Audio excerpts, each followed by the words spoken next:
The NASCAR Xfinity Series continues their season with race number 2 on the calendar at the Daytona Road Course. Brett Moffitt and Austin Cindric on the front row lead the field to green, but it would be Austin Cindric with the better car on the day as he was able to edge out Brett Moffitt and take control of the first stage. Austin Cindric with a fast car able to put down some great laps, but AJ Allmendinger does have a fast car as well. He's able to close up the gap as we headed later into stage 1.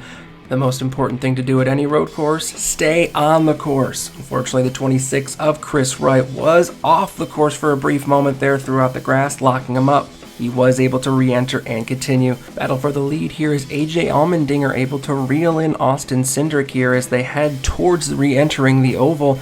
The 16 and the 22 would duke it out, but AJ Allmendinger would be able to take the lead. The 16 and 22 cars look to be two of the strongest on the day. Stage 1 finish here, this is where it gets interesting. Cindric able to reel back in AJ Allmendinger, looks outside, back in, and right as they enter the oval, he looks back to the inside, able to get the fender there, but they touch, they bang, the 16 spins out into the infield, both cars damaged, but Cindric gets the Stage 1 win. Now who can capitalize on these issues? It looked to be the Joe Gibbs Racing Toyotas. Burton up in front for a little bit there, but Ty Gibbs, in his first ever Xfinity race, he takes the lead early in Stage 2. A lot of heavy braking zones here at the Daytona Road Course, many drivers trying to push the issue. Miguel Paludo way too hard into turn number 1.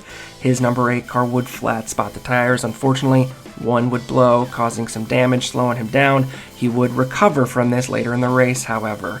Not the only one to have issues, the 0-2 of Brett Moffitt also way too heavy into that last chicane. Is forced to miss that last turn, does have to come to a complete stop, loses a lot of track position, but is able to continue on.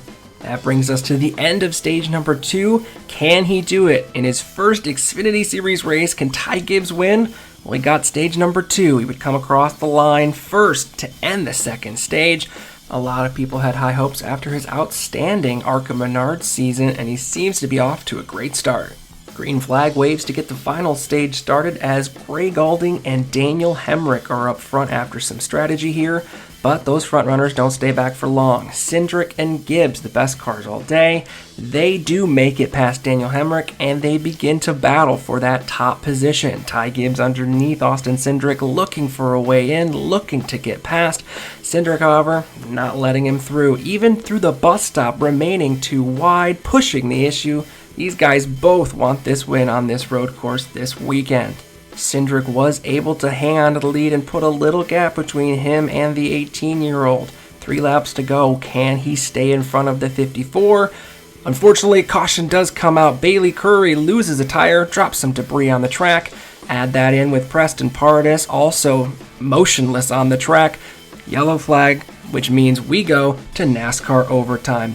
First overtime begins. Ryan Sieg, Myatt Snider on the front row. Ryan Sieg pulls down deep. He drives it in, but way too hard. The field is tight as they re-enter the track and go through the motions here. Beaten, banging, and everyone is off.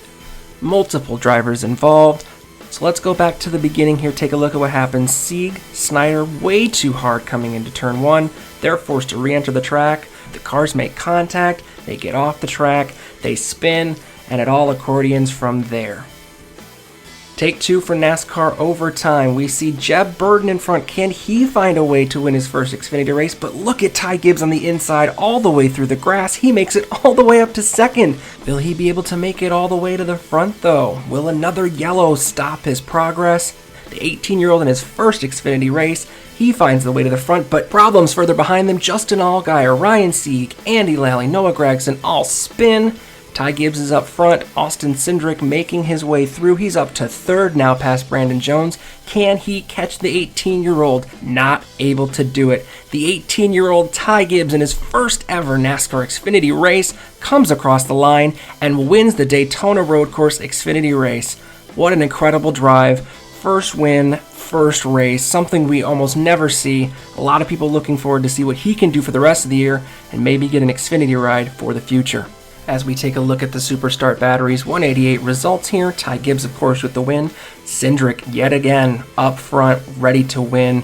He's going to be competing for that championship yet again this year. Joe Gibbs' cars up front, all in the top 6. Paludo rebounds pretty well in 7th there. Brown, Clements showing why they're among the top in terms of the mid and underfunded teams. We also got Jesse Little up there. Great run for him. Kyle Weatherman also up there in points after that run. It's really going to be interesting to see which of these teams are able to stay in the playoff hunt, as drivers like Justin Allgaier, Ryan Sieg, Noah Gragson in there in the 20s. They are going to get more points and move up, but it's not going to be easy. We also see AJ Allmendinger after his issues, as well as Riley Herbst. They got damaged, not gaining many points because the incident happened at the end of stage number 1 there. So they're going to have to rebound if they're going to compete in the point standings. Speaking of points, let's take a look at the current playoff standings. Austin Cindric, the only driver locked in after his win on the Daytona Oval.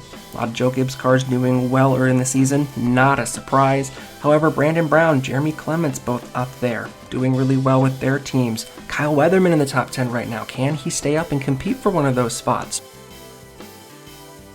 But with drivers like Allmendinger, Allgaier, Gragson all below the cut right now, we expect them to move on up and shake up the points as we move forward in the season. Race number 3 on the season brings us to the Homestead Miami Speedway, the first mile and a half of the season. Be sure to like the video and comment on who you think might win the race, and be sure to subscribe to the Burnout Network. Until next time, burn it down!